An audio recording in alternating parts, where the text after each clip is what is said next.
यानी ये तो वो चीज़ है ना कि डॉक्यूमेंटेड चीज़ें हैं ना कि महंगाई 3 गुना बढ़ गई है पिछले साल से, और लाखों लोग बेरोज़गार हुए हैं पिछले से 1 साल में।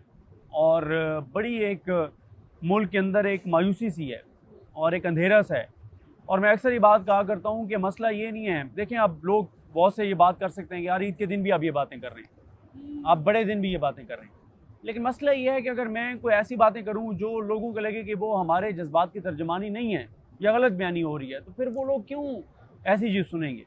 देखें हमने एक वर्कशॉप की जो जी, हमसे जी, पहले आपने की थी जी, और हम आपके बाद वाले सेशन में थे, जी। तो उधर हमें एक चीज़ पढ़ाई गई कि जब लोगों को लगे कि रियासत के लोगों को लगे कि हमारे यहाँ हालात मुश्किल हैं, लेकिन रियासत की डायरेक्शन ठीक है, हम जिस तरफ जा रहे हैं वो डायरेक्शन ठीक है, हम ठीक हुँ, तरफ जा रहे हैं, तो ये कोई परेशानी की बात नहीं है। बिल्कुल। लेकिन परेशानी की बात उस वक्त है जब लोगों को ये लगे कि रियासत की इस वक्त हालात भी ख़राब हैं और हुँ, मुस्तकबिल भी ठीक नहीं है और डायरेक्शन भी ठीक नहीं है, हुँ। और तो वही हालात हैं। आप इस वक़्त आपको डायरेक्शन ठीक नहीं लग रही? बिल्कुल ठीक नहीं है ना फजलुर डायरेक्शन। रहमान साहब ने तो अभी कुछ दिन पहले फरमाया है कि ये कौमी हुकूमत की हैसियत रखती है, ये जो हुकूमत है।